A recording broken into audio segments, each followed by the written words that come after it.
Hi, this is Ananita Rai and welcome back to your channel. So before continuing with this video, I just want to clarify कि this video is based on completely my point of view and I'm not forcing anyone or telling anyone to follow it or anything like that. If you want to, you can definitely because मैं इस video में जो भी बोलने वाली हूँ is completely based on my past experience of partial drop. मैंने क्या क्या मिस्टेक किया था या फिर मुझे किस किस चीज़ में मतलब प्रॉब्लम फेस करना पड़ा था, या फिर अगर मैं इस साल फिर से पार्शियल ड्रॉप दूँ तो इन नेक्स्ट 6 मंथ्स मेरा प्लान क्या होने वाला है, तो ये सब मैं शेयर करने वाली हूँ। तो if you are a partial dropper I would recommend कि वीडियो लास्ट तक देख लेना। ज़्यादा लंबा तो बिल्कुल नहीं होने वाला है, बहुत ही छोटा सा वीडियो होगा। तो make sure you watch this video till the very end and या subscribe to my channel and you can also follow me on my Instagram to connect with me personally because I reply, मतलब मुझे जो भी message करता है YouTube से मैं उन सबको रिप्लाई दे देती हूँ, ठीक है। तो लेट्स कंटिन्यू। तो देखो अभी सितंबर का आज है 11 सितंबर, तो मैं ये महीना छोड़ दे रही हूँ। मैं स्टार्ट कर रही हूँ अक्टूबर से। तो अक्टूबर टू अप्रैल हमारे पास 6 मंथ्स हैं। तो मैं इस 6 मंथ्स को 3 पार्ट में या फिर 3 पोर्शन में डिवाइड कर रही हूँ। फर्स्ट पोर्शन इस अक्टूबर नवंबर दिसंबर, मतलब इस साल के जितने भी दिन बचे हुए हैं, ये पूरा जो टाइम है वो मैं लगाने वाली हूँ for my syllabus completion because we are partial droppers. तो ऐसा तो बिल्कुल भी नहीं है कि हमें कुछ भी नहीं आता। We are not at zeros because इस बार जो पेपर सेट हुआ था नीट के लिए, उसमें अगर आपने सिर्फ 200-250 नंबर भी लाए हो आप, तो भी आप ज़ीरो पे तो बिल्कुल नहीं हो। आपका कुछ चैप्टर्स में आपका बहुत अच्छा ग्रिप है और कुछ चैप्टर्स आपको मॉडरेट तरीके से आता है। तो ऐसा तो बिल्कुल नहीं है कि आपको कुछ भी नहीं पता, आपको फिर से बेसिक मैथ्स एंड वेक्टर से स्टार्ट करना पड़ेगा, ऐसा नहीं है। तो देखो इस सिलेबस कंप्लीशन में मैं क्या करने वाली हूँ, जो हार्ड चैप्टर लगते हैं मुझे, मतलब हार्ड चैप्टर मतलब ये नहीं कि यूट्यूब में बहुत ऐसे लिस्ट निकलते हैं कि ये चैप्टर हार्ड है, ये चैप्टर इजी है, ये बिल्कुल भी नहीं है। मुझे जो चैप्टर हार्ड लगता है मुझे एनिमल किंगडम बहुत ज़्यादा हार्ड लगता है, पर मुझे जेनेटिक्स इजी लगता है। पर ऐसा हो सकता है कि आप लोगों को एनिमल किंगडम इजी लगे और जेनेटिक्स हार्ड लगे। तो it's completely your depth on that chapter कि आपको कौन सा चैप्टर इजी लग रहा है, कौन सा चैप्टर हार्ड लग रहा है। तो देखो, तो इस 3 महीने में मेरा पहला जो टारगेट रहेगा वो है कि जो अनटच्ड चैप्टर है, जो चैप्टर मैंने अभी तक मतलब मेरे प्रिपरेटरी फेज में टच ही नहीं किया था, कुछ ऐसा चैप्टर होता है जैसे कि फिजिक्स में है रोटेशनल मैकेनिक्स। ये चैप्टर बहुत बच्चे नहीं करते हैं, मतलब 2-3 साल ड्रॉप के बाद भी ये चैप्टर बहुत वीक होता है या फिर अच्छे से नहीं होता, ऐसा कुछ चैप्टर्स होता है। तो ये चैप्टर्स हम लोग अभी हमारे पास 3 महीने हैं, तो 1 महीने या फिर 2 महीने ये जो पहले का जो फेज़ है, इसमें हम जो चैप्टर हमें बहुत ज़्यादा हार्ड लगता है या फिर बहुत ज़्यादा टफ लगता है, इस चैप्टर को हम लोग डिटेल लेक्चर के मदद से कंप्लीट करेंगे। हाँ, हम डिटेल लेक्चर देखेंगे और इसके साथ क्वेश्चंस प्रैक्टिस करेंगे। आप कोई भी मॉड्यूल से क्वेश्चन उठा सकते हो या फिर आप कोई कोचिंग का DPP वगैरह इससे क्वेश्चन प्रैक्टिस करते सकते हो। इस साल जो क्वेश्चन पैटर्न आया था उससे आप JEE का भी क्वेश्चन PYQs वगैरह सॉल्व कर लो। आप कुछ चाहो तो एडवांस के भी JEE एडवांस के भी पेपर अगर चाहो तो सॉल्व कर लो। फिर आता है मॉडरेट चैप्टर। तो हम टफ चैप्टर करने के बाद आएंगे मॉडरेट चैप्टर्स में, एंड ये चैप्टर्स वो वाले चैप्टर्स हैं जो चैप्टर्स आपने हाफ करके छोड़ दिया था, या फिर जो चैप्टर्स आपने किया तो था पर आपको समझ नहीं आया था ठीक से। आप क्वेश्चन तो अगर आप 10 सवाल आप इस चैप्टर के लगाते हो तो उनमें से 5-6 ठीक हो जाता है, पर 4 ऐसे क्वेश्चन गलत हो जाते हैं। तो ये चैप्टर्स चले जाएंगे आपके मॉडरेट चैप्टर में। तो इन चैप्टर के लिए आप क्या करोगे, यूट्यूब में बहुत सारे 1 शॉट्स आते हैं, 1 शॉट से ये चैप्टर एक बार कंप्लीट कर लोगे। फिर आएंगे इजी चैप्टर्स। इजी चैप्टर्स के लिए मैं तो बोलूँगी टाइम वेस्ट मत करो, क्योंकि टाइम वेस्ट करने के लिए टाइम नहीं है आप लोगों के पास। अगर आप चाहो कि इस साल ही आपको क्रैक करना है तो इजी चैप्टर्स के लिए, मतलब जो चैप्टर्स में आपका ग्रिप बहुत ज़्यादा अच्छा है, लाइक मेरा इकोलॉजी में ग्रिप बहुत ज़्यादा अच्छा है, तो मैं इकोलॉजी के लिए तो फिर से लेक्चर नहीं देखने वाली हूँ, ना मैं देखूँगी डिटेल लेक्चर, उसका तो कोई सवाल ही नहीं उठता, ना मैं देखूँगी वन शॉट। अगर मुझे लगता है कि हाँ ये वाला पोर्शन मैं भूल गई हूँ, तो सिर्फ उस पोर्शन का 10 मिनट का या फिर 15 मिनट का जो सेक्शन है वो मैं सिर्फ देख लूँगी एक वन शॉट लेक्चर से, वरना फुल चैप्टर आप बिल्कुल भी मत करो, मतलब फुल चैप्टर आप लेक्चर से बिल्कुल भी मत करो। और एक चीज़ आप कर सकते हो कि जो इजी चैप्टर्स है, मतलब जिन चैप्टर में आपका ग्रिप बहुत ज़्यादा अच्छा है, वो चैप्टर आप लोग हार्ड और मॉडरेट चैप्टर के साथ साथ कर सकते हो। 2 घंटे, 1 घंटे, 1.5 घंटे ऐसे टाइम देकर इजी चैप्टर्स आप साथ साथ अगर कर लोगे तो क्या होगा, आपका सिलेबस कंप्लीशन या फिर जो फर्स्ट रिविजन जो भी है वो बहुत जल्दी हो जाएगा। ठीक है, तो मैंने क्या बोला, पहले हार्ड चैप्टर कर लो डिटेल लेक्चर से, फिर उसके साथ साथ हार्ड के साथ साथ आप इजी चैप्टर्स भी 1-2 करते करते रिवाइज करते रहो। हार्ड चैप्टर्स हो जाने के बाद आप लोग मॉडरेट चैप्टर पे चले जाओ, उन चैप्टर्स के लिए आप वन शॉट लेक्चर फॉलो करो। हो गया। फिर आता है, ये करके हमारा दिसंबर तक एक बार रिवाइज हो जाना चाहिए। फिर आ जाता है जनवरी फरवरी। इस टाइम पीरियड में आप लोग कुछ चैप्टर्स आपके फिर भी बच जाएंगे। 3 महीने में सिलेबस एक बार रिवीजन करना फुल्ली पॉसिबल नहीं है, हमें बहुत अच्छे से पता है, हमने 2 बार नीट दिया है, तो हम सबको पता है कि 3 महीने में बोलने में तो बहुत आसान लगता है, पर इट्स नॉट दैट ईजी। तो कुछ चैप्टर्स आपके ज़रूर बच जाएंगे, उन चैप्टर्स को इस जनवरी फरवरी में करने की कोशिश करो। ये मत सोचो कि मैं, मतलब इन जो मैंने जो बोला अक्टूबर टू दिसंबर, इन महीने में मत सोचो कि अगर कोई चैप्टर छूट रहा है तो मैं जनवरी फरवरी में कर लूँगा। आप मतलब फुल्ली फोकस रहो कि आप एकदम डिटरमाइन कर लो कि हाँ मुझे इन अक्टूबर टू दिसंबर में ही कंप्लीट करना है। अगर मतलब ऐसा सोचने के बाद भी फुल ट्राई मारने के बाद भी अगर आपका कुछ बच जाता है तो आप वो जनवरी में करो। जनवरी फरवरी इस महीने में आप फुल रिवीजन कर लो। 2 महीने में आपको रिवीजन करना पड़ेगा ही एक बार। और जो चैप्टर छूट गए थे पिछली बार, मतलब फर्स्ट फेज़ में, उन चैप्टर्स को इस सेकेंड फेज़ में करो।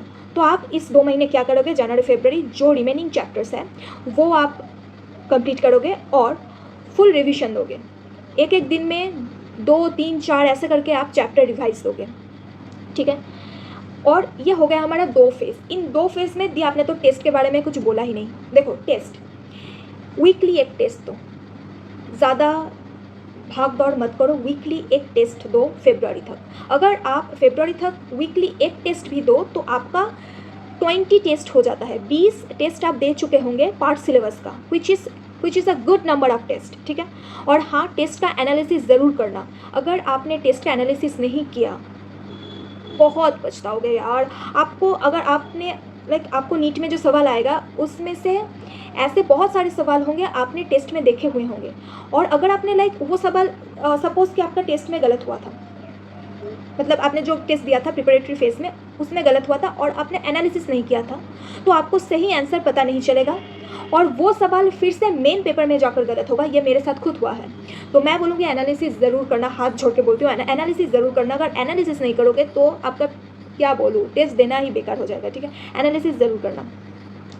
फिर आ जाता है मार्च एंड अप्रैल का टाइम पीरियड, जो कि है most tough time for every aspirant, क्योंकि इस टाइम पे आप बहुत इमोशनल अनस्टेबल हो जाते हो, आप बहुत ज़्यादा ओवर थिंकिंग करने लगते हो और बहुत ज़्यादा डर लगता है। ये लगता है कि मेरा इस सभी का इतना हो गया है, मेरा सिर्फ 2 बार ही रिवीजन हुआ है, मैं क्या करूँ, ऐसा वैसा बहुत ज़्यादा सोचोगे।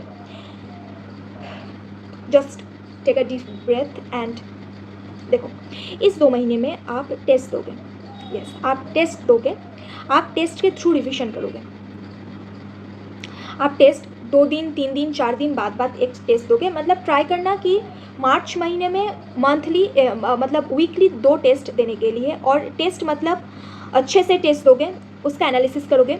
जो पोर्शन आपको गलत हो रहा है उस पोर्शन को फिर से जाओगे, पेज पलटोगे, रिवाइज करोगे प्रॉपर्ली बैठकर, 40 मिनट लगे, 1 घंटा लगे, आप रिवाइज करोगे वो पोर्शन। आपका वैसे करके तीनों सब्जेक्ट का एकदम फुल्ली एनालिसिस कंप्लीट होगा। एनालिसिस करने में 1 दिन चला जाएगा। हाँ, एनालिसिस करने में एक दिन चला जाएगा। तो ये मत सोचना कि पूरा दिन मेरा वेस्ट हो गया, ये वेस्ट नहीं है। This is the most important thing a aspirant can do, कि टेस्ट देकर अपने गलतियों से सीखना। तो ऐसे करके आप फुल्ली आपका जो वीक पोर्शन है वो आप रिविजन करोगे, फिर आप एक नया टेस्ट दोगे। ऐसे करके करके आपका क्या होगा ना, 1 महीने बाद आपका बहुत ज़्यादा फ्लुएंसी आ जाएगा, और अप्रैल महीने में आप मतलब 2 दिन बाद भी एक टेस्ट दे सकोगे, क्योंकि मेजॉरिटी ऑफ आपका जो लैकिंग पोर्शन था, मतलब जिस पोर्शन में आपका बहुत ज़्यादा गलती हो रहा था, वो पोर्शन सही हो चुका होगा। तो अप्रैल महीने में आकर आपके टेस्ट में बहुत ज़्यादा अच्छे मार्क्स आने लगेंगे। अगर नहीं भी आए तो डोंट वरी। देखो मैं जब टेस्ट देती थी अगले साल, मतलब 2025, मतलब मैंने इस साल नीट दिया था, तो मैं जब टेस्ट देती थी तो मेरा बहुत ज़्यादा टेस्ट में अच्छा मार्क्स आता था। I am not even joking you all, अगर तुम देखना चाहो तो मेरे पास OMRs पड़े हुए हैं, मैं आपको दिखा दूँगी। मेरा बहुत ज़्यादा अच्छा मार्क्स आता था टेस्ट में, पर क्या हुआ, नीट में आया नहीं आया, मैंने जो एक्सपेक्ट किया था वो नहीं आया। तो ऐसा मत सोचना कि टेस्ट में बहुत ज़्यादा अच्छा मार्क्स आ रहा है मतलब नीट में भी आएगा, और ये भी मत सोचना कि टेस्ट में बहुत लो मार्क्स आ रहा है मतलब नीट में भी बहुत ज़्यादा लो मार्क्स आएगा। ऐसा बिल्कुल मत सोचना, क्योंकि मैंने 2024 में जब नीट दिया था तो मेरे टेस्ट में उतना अच्छा मार्क्स नहीं आता था, पर मैंने जब नीट में स्कोर किया था, वो मेरे टेस्ट के मार्क्स से मेरे 150 मार्क्स, मतलब 150 मार्क्स मेरे इंक्रीज़ हुए थे मेन पेपर में, ठीक है। और 2025 में मेरे 150 मार्क्स घट गए, ये हुआ 150 से भी ज़्यादा घटे हैं, पर या ऐसा हुआ है। तो टेस्ट के मार्क्स देख के बिल्कुल भी डिसहार्टेंड मत होना, ठीक है, ये मैं बोलना चाहती हूँ। और हाँ, ये तो मैंने बोल दिया कि एक प्लान आपको शेयर कर दिया। अब इस प्लान को आप कॉलेज में कैसे इम्प्लाई करोगे। देखो, आप कॉलेज जाने से पहले आपको 1 घंटा से 40 मिनट निकालना पड़ेगा। आप कुछ नहीं कर सकते, आपको ये करना होगा कैसे भी करके, चाहे आप 5 बजे उठो, 4 बजे उठो, आपको 1 घंटा 40 मिनट आपको निकालना पड़ेगा। और पिछले दिन आपने जो भी किया था, जो भी मतलब स्टडी किया था, वो एक बार फॉर्मूला वगैरह, कुछ पॉइंटर्स, बुलेट पॉइंट, ऐसे आपको रिविजन करना पड़ेगा। फिर आप कॉलेज में जाओगे। कॉलेज देखो, कॉलेज मैक्सिमम 9 AM से 4 PM तक, ये मैक्सिमम कॉलेज का रेंज होता है टाइमिंग का। कॉलेज का जो नोट्स है, कॉलेज का जो प्रैक्टिकल कॉपी है, कॉलेज का जो भी क्वेश्चन पेपर है, जो भी पढ़ाई लिखाई है कॉलेज का, वो कॉलेज में हो जाना चाहिए। This is the main point. College का कोई भी पढ़ाई लिखाई घर तक नहीं आना चाहिए, हॉस्टल तक नहीं आना चाहिए। कॉलेज का चीज़ कॉलेज में ही ख़त्म हो जाएगा। आपने वो 9 PM से 4 PM का जो आपके पास टाइम है, कॉलेज का दोस्त, कॉलेज का मौज मस्ती, कॉलेज का प्रैक्टिकल, कॉलेज का नोट्स, कॉलेज का प्रोफेसर, सब उधर छूट जाना चाहिए।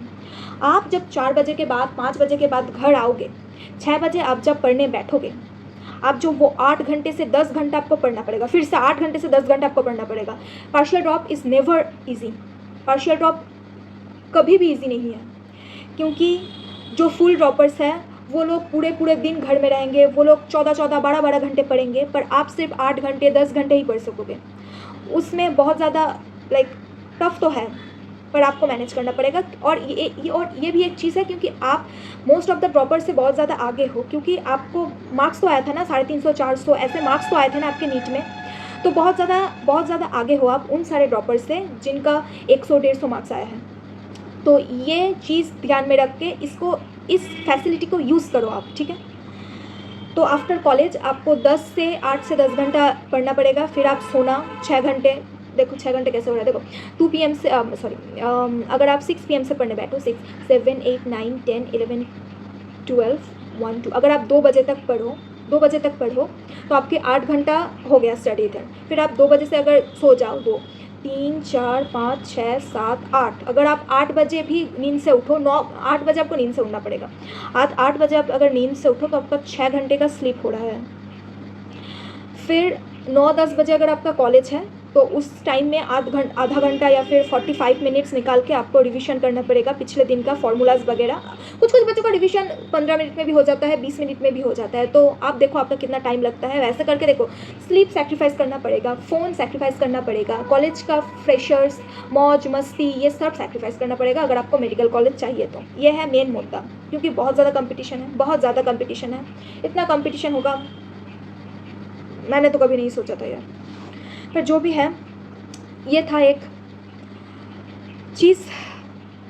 तो चलो बाय, बहुत लंबा हो गया ये वाला वीडियो भी। तो हाँ, मैं इतना दिन कहाँ थी, तो मेरा काउंसलिंग चल रहा है, आयुष का काउंसलिंग मैंने किया और एक प्रोविजनल मेरिट लिस्ट भी आ गया है, तो मेरा होम्योपैथी में फ़र्स्ट काउंसलिंग में ही हो जा रहा है। मतलब फर्स्ट राउंड में ही मेरा हो जाएगा होम्योपैथी पे, पर मैं अप्लाई नहीं करूँगी। अगर मतलब आयुर्वेदा में मेरा हो जाता है सेकेंड राउंड में, फर्स्ट राउंड में भी हो सकता है, देखती हूँ क्या होता है। पर हाँ, अगर मेरा फर्स्ट राउंड में हो जाए BAMS में, तो मैं उधर एडमिशन ले लूँगी। और BDS का भी सभी बोल रहे हैं कि हाँ तुम्हारा हो जाना चाहिए थर्ड राउंड तक, पर मुझे तो कोई भरोसा नहीं है यार। देखती हूँ क्या होता है। ये था मेरा लाइफ अपडेट, इसलिए मैं रिप्लाई वगैरह नहीं दे पा रही थी और वीडियो भी नहीं आ रहा था। तो चलो bye, see you in the next video, bye, stay safe, stay hydrated and be happy, bye. ज़्यादा टेंशन मत करो, सब अच्छा होगा।